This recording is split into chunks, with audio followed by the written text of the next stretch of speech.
Please welcome Pierce Brosnan and Renee Russo.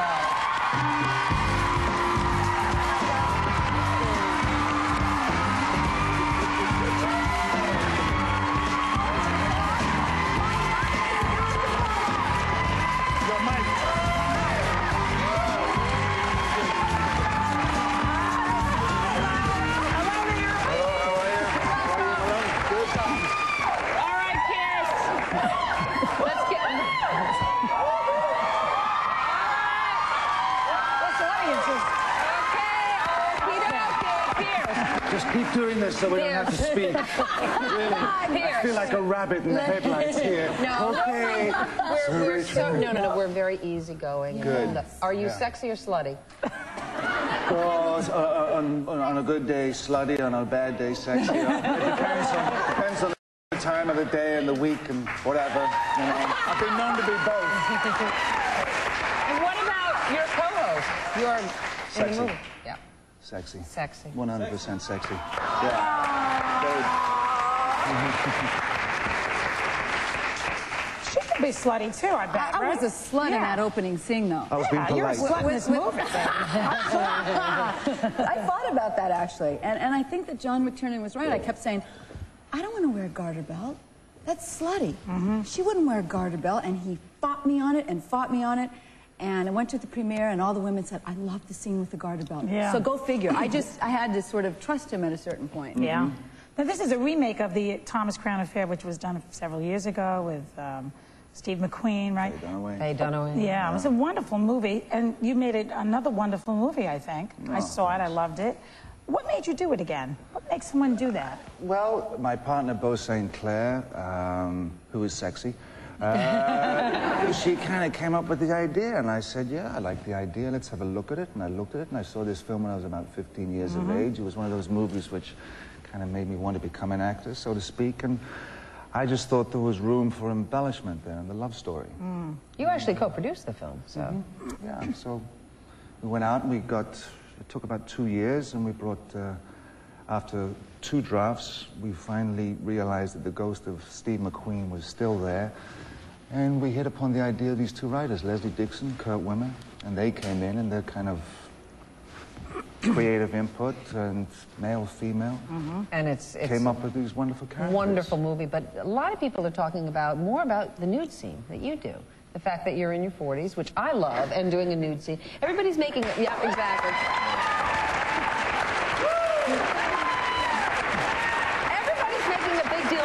She's in her 40s, how could she do it? But a part of me thought, no, you really know yourself in your 40s. It's a great time to finally take your clothes off. Where's your head about that?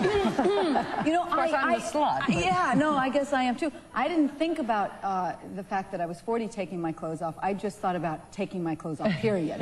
But I did think about, because a lot of people brought it to my attention, that I'm a woman in my 40s and I got this part. I'm 45 and I got this part. And I have to say, well, I have to say that Pierce Brosnan and John McTiernan fought for me, and God bless them, because I don't think it's the norm, and you have 2 really cool guys, you know, out there fighting for an old broad, you know, in her 40s. So I really... People just, once your name came up, it was a yes, so it was there.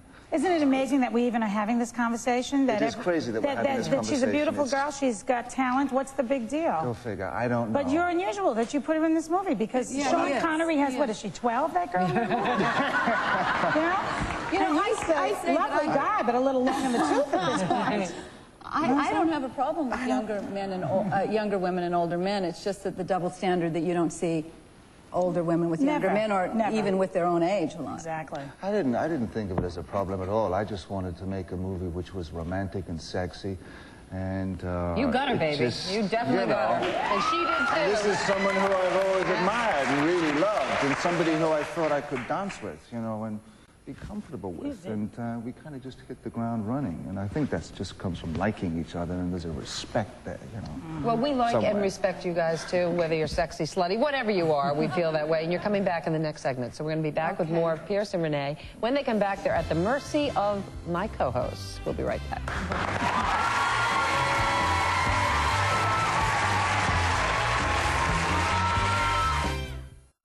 Crown, sexy or slutty?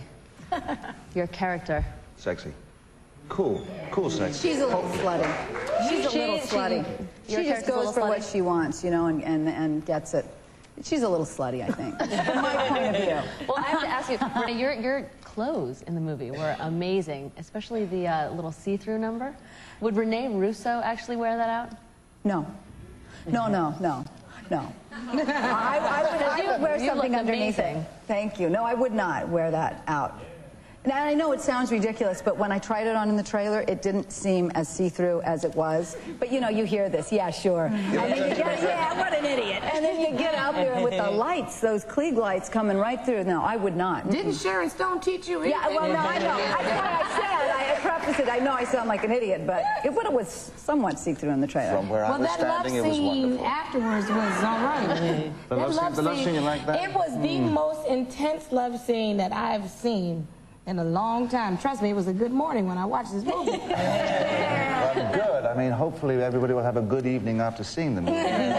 You were tossing each other around? Yeah, well, we had assistants as well. You know, it is movie making, but Tell her. I don't know. Should we tell her? Should we break it? Tell her. The sequence, I mean, Renee and I didn't really know. I mean, it's in the script, you know, they shag. They do the wild thing, whatever you want to call it. And, you know, she and I just turned up on the set in our bathrobes, and you kind of then, it was like lambs to the slaughter. No, but you have to understand, Pierce was so wonderful. He came in, like only Pierce Brosnan would do this, with a silver tray, 2 champagne glasses, and a bottle of champagne, smoking a cigar. Okay? In a G-string and a bathrobe. That was a good morning. James Bond, baby! I thought a little champagne would help. And I said, Pierce, I don't drink, I fall asleep. So I drank. And I didn't fall asleep. But you know, Renee, Pierce is not, you've had already Kevin Costner and Mel Gibson, now you're kissing Pierce. And I know you're a happily married woman, so let's not even think about that. But how does Pierce compare to Kevin Costner? Mel Gibson.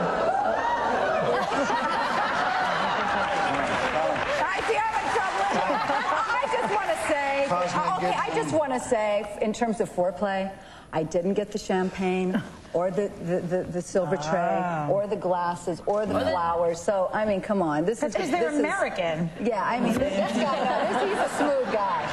Well, I'm glad you liked it, Renee. I'm glad it worked for you, because it worked for me. It was a good love scene. But it was pretty darn silly. I mean, here's these 2 grown people, and we've both been actors, and we've done many movies, and you're there in your bathrobe, you've got the little G-strings on. Actually, mine's quite big. I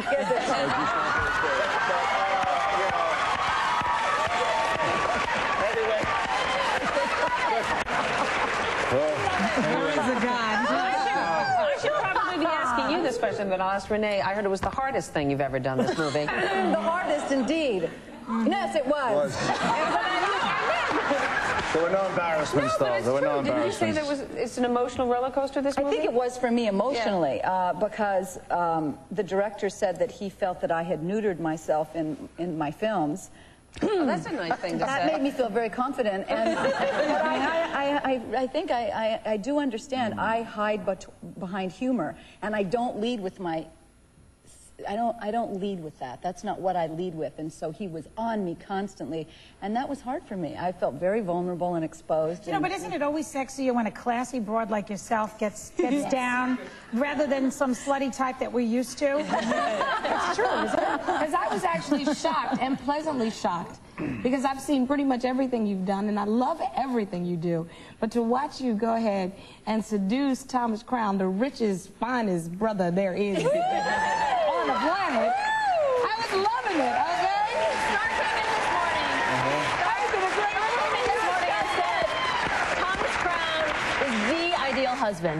Even though he's a thief, what up with that, Star? But she changed him at the end. That's the part I love him. Well, it was about romance, and it was about a man who had everything at his feet and who has traveled through the fair with the greatest of ease, but he doesn't have a partner. He doesn't have love.